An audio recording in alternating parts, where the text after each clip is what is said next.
একটা কথাই আছে না, এ কলকাতার মধ্যে দেখো আরেকটা কলকাতা, হেঁটে দেখতে শিখুন। হ্যাঁ, যদি হেঁটে আপনি কলকাতাকে দেখতে চান তাহলে এই কলকাতায় অনেক কিছু দেখার আছে। আর কলকাতার একটা 250 বছরের ইতিহাস আমাদের চোখের সামনে দিয়ে আমরা প্রতিদিন দেখি, কিন্তু আমরা কেউ খেয়াল করতে পারি না। সেই ইতিহাসকে সাক্ষী করে আজকে আপনাদেরকে কলকাতার একদম মাঝখানে নিয়ে এসেছি। আমার ঠিক পেছনটাই হচ্ছে ধর্মতলা, আর সামনে রয়েছে আমার শ্যামবাজার, এরই মাঝখানে রয়েছে শোভা বাজার, আর শোভা বাজারের ঠিক মাঝখানে, দুটি রাস্তার মাঝখানে রয়েছে লাল মন্দির। কি এই লাল মন্দিরের গল্প, চলুন আজকে আপনাদের শোনাই। কথায় বলে কলকাতা শহরের পথে পথে ইতিহাস, তবে সেই ইতিহাস ঠিক রাজপথের মাঝখানে দাঁড়িয়ে থাকলে অবাক লাগে বইকি। ঠিক সেই রকমই অবাক করা একটি মন্দির দাঁড়িয়ে চিত্তরঞ্জন এভিনিউর ঠিক মাঝখানে। শোভাবাজার মেট্রো স্টেশনের ঠিক সামনে এই মন্দিরটি সকলেরই চোখে পড়ে। অবাক লাগে নিশ্চয়ই। লাল রঙের এই মন্দিরটিকে সকলে লাল মন্দির বলেই ডাকেন। কি এই লাল মন্দির? কবে থেকে শুরু এর ইতিহাস? সে আজ অনেক বছর আগের কথা। অন্তত 250 বছর আগে এখানে ছিল একটি মাটির ঘর। সেখানেই তন্ত্র সাধনা করতেন অমরকৃষ্ণ, আর তারপর থেকেই ক্রমশ মন্দিরে জনসমাগম হতে থাকে।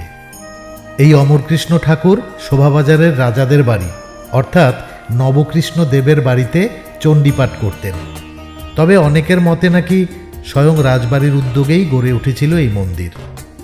অনেকেই মনে করেন রাজবাড়ির মেয়েরা শক্তি পূজার জন্য এই মন্দির তৈরি করেন। দেববাড়ির আরাধ্য দেবতা কৃষ্ণ, তাই শাক্ত পুজোর জন্য মন্দির তৈরি হলো বাড়ির বাইরে। আর শোনা যায় রাজবাড়ির যিনি মায়েরা ছিলেন তারা এখানে পুজো দিতে আসছেন। এও শোনা যায় এই মন্দিরের তলদেশ থেকে নাকি একটা গোপন পথ অর্থাৎ সুড়ঙ্গ পথ ছিল। এই মন্দির নিয়ে আরও অনেক গল্প রয়েছে, চলুন যেতে যেতে আরেকবার আপনাদের সঙ্গে আমি বলি। এই মন্দিরের সঙ্গে জড়িয়ে আছে রঘু ডাকাতের কাহিনীও। সেই দুর্ধর্ষ ডাকাত নাকি একসময় রাজবাড়ির সমস্ত সম্পত্তির সঙ্গে যোগমায়ার মূর্তিটিও লুট করে নিয়ে যায়, তারপর একটি পুকুরে ফেলে দেয়। রাজা নবকৃষ্ণদেব স্বপ্নাদেশ পেয়ে আবার প্রতিমা তুলে এনে প্রতিষ্ঠা করেন। এই মন্দিরটিকে ঘিরে আছে আরও নানা কাহিনী। রাস্তার ঠিক মাঝে এত বড় একটা মন্দিরের অবস্থান সত্যিই অবাক করে। ব্রিটিশ প্রশাসকরা রাস্তা তৈরির সময়ও সেটা বুঝতে পেরেছিলেন।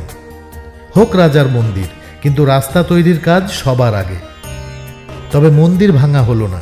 ইস্ট ইন্ডিয়া কোম্পানি এখানে রাস্তা তৈরি করতেও কিন্তু এই মন্দিরটি ভাঙতে পারেনি, কারণ তাদের নানা কথা উপকথার মধ্যে দিয়ে যেটা জানা যায় যে সেই সময় শ্রমিকরা কাজ করতে গিয়ে তারা কিন্তু এখানে এই মন্দিরটা ভাঙতে পারে না, অসুস্থ হয়ে যায়। এরপর আরও নানা সময় রাস্তা সম্প্রসারণের জন্য মন্দির ভাঙার প্রস্তাব ওঠে, কিন্তু প্রতিবারই প্রস্তাব বাতিল হয়ে যায়।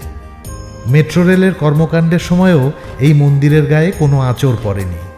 মন্দির অক্ষত রেখে সুড়ঙ্গ খননের জন্য 3 কোটি টাকা বরাদ্দ করেছিলেন স্বয়ং প্রধানমন্ত্রী ইন্দিরা গান্ধী।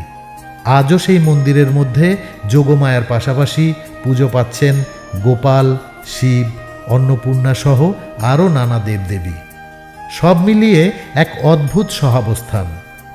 মন্দির পরিচালনার জন্য আছে একটি ট্রাস্টিও, আর নিত্য পুজোর পাশাপাশি প্রতি বৃহস্পতি ও শনিবারে বিশেষ পুজোর আয়োজন করা হয়। পথচলতি মানুষ হয়তো মাঝে মাঝে উকি দেন, প্রণামীর পয়সা রেখে যান, কিন্তু তার ইতিহাসের খবর কজনই বা জানেন। শহর কলকাতার মধ্যে এমন একটা মন্দির সত্যি বিরল।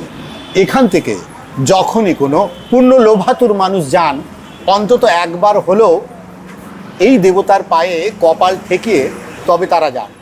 এই মন্দিরের একটি নির্দিষ্ট দিনে পুজো তো হয়, সেই সাথে এখানে কিন্তু নিত্য পুজোর ব্যবস্থা আছে। আজ দেখলেন লাল মন্দিরের গল্প, কেমন লাগলো আপনাদের আপনারা জানাতে পারেন। তবে হ্যাঁ, আরও এরকম নতুন নতুন অনেক কিছু দেখতে পাবেন, শুধু একটা ছোট্ট সাবস্ক্রাইব করে রাখুন। ভালো থাকবেন, সুস্থ থাকবেন।